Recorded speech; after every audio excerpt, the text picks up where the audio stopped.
میں آپ کو اسٹوری سناتا ہوں بڑی زبردست کہ دعا کس طرح سے زندگی میں نا آسانیاں لے آتی ہے.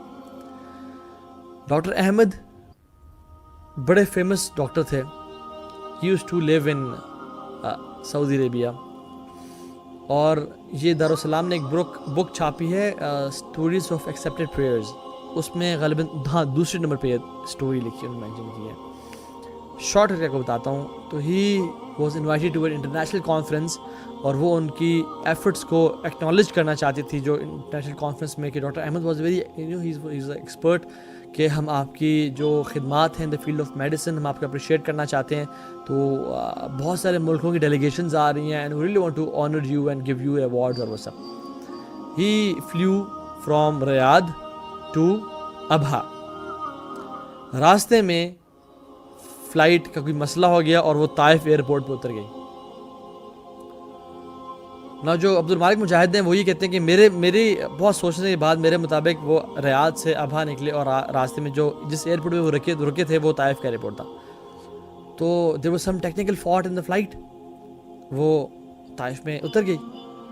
اور پھر جب وہ ویٹ کریں اناؤنسمنٹ ہوتی ہے کہ دیر سم ٹیکنیکل فالٹ, ہم دوسرا پلین منگوا رہے ہیں and it will be announced soon کہ وہ کب پہنچے گا. کچھ دیر بعد اناؤنسمنٹ ہوئی کہ وہ اس کو 16 گھنٹے لگ جائیں گے پلین کو پہنچتے ہوئے.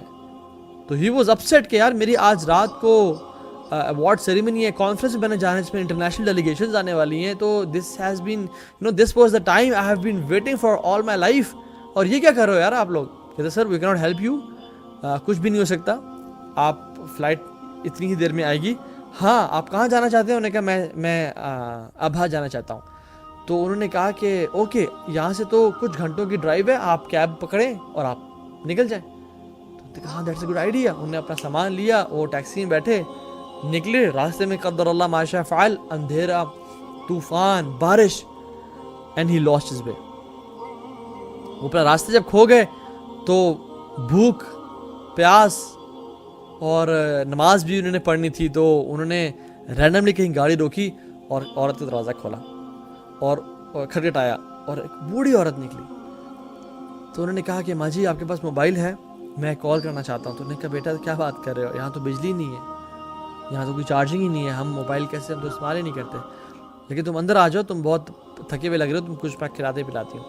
خیر اس کو انہوں نے کھانا کھلایا, پانی پلایا, اس کا خیال رکھا, اور نماز دی, نماز پڑھی انہوں نے. اور پھر جو ہے نا وہ جب نکلنے لگے تو کہا کہ ماں جی you have been a very wonderful host, اللہ آپ کو جزائے خیر دے. اور لیکن پھر ساتھ سے نا رونے کی آواز سنی. تو انہوں نے کہا ماں جی یہ کون ہے؟ تو انہوں نے کہا بیٹا یہ میرا نیفیو ہے. کہتی ہیں کہ میں نے جو بھی اللہ تعالیٰ سے دعا کی آج تک وہ پوری ہوئی ہے, لیکن میری ایک دعا پوری نہیں ہوئی, اور یہ میرا جو نیفیو ہے میں اس کے لیے دعا کرتی ہوں, کیونکہ اس کو میڈیکل النس ہے, اور ہم نے جتنی بھی ڈاکٹرز کو دکھایا انہوں نے جواب دے دیا, اور انہوں نے سب نے ریکمینڈ کیا کہ ایک ڈاکٹر ہیں ان کو آپ چیک اپ کرائیں, اور وہ بڑے سنا ٹاپ کے ڈاکٹر ہیں اور انہیں کے پاس علاج ہے, لیکن سنا ان کی اپائنٹمنٹس لینے کے لیے مہینے ویٹ کرنا پڑتا ہے. تو مجھے نہیں پتا میں کیا کروں بیٹا, مجھے تم کیا مشورہ دیتے ہو؟ تو اس نے پوچھا کہ ماں جی ان ڈاکٹر کا کیا نام ہے؟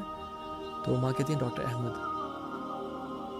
تو ڈاکٹر احمد خود کہتے ہیں کہ میں رونے شروع ہو گیا, اور کہا کہ ماں جی میں ہی ڈاکٹر احمد ہوں. اللہ تعالیٰ نے میرا جو جہاز خراب کروایا اور میں ٹیکسی لی اور میں یہاں تک پہنچا اور آپ کے دروازے تک پہنچا, وہ یہ آپ کی دعا تھی جس کی وجہ سے میں آپ کے دروازے تک پہنچا ہوں. اور پھر انہوں نے اسی بچے کا میڈیکل ٹریٹمنٹ سارا کیا فار فری. یہ ہے دعا جو کہ کس طرح سے انسان کی لائف کو چینج کر دیتی ہے, کس طرح سے مشکلات کا حل لے کے آ جاتی ہے. امن یجیب المضطر اذا دعاہ ویکشف السوء. اللہ تعالیٰ کہتے ہیں کون ہے جو مشکل والے کی مشکل کو دور کرے اور اس سے جو ہے نا تنگی کو دور کر دے. اللہ تعالیٰ ہی ہے, میرے علاوہ کون ہے جو کسی پکارنے والے کی پکار کو سنے اور اس کی مشکل کو دور کر دے جب وہ پکارتا ہے. وہ یکشف السوء, اور اس سے جو ہے نا مشکل کو دور لے جائے.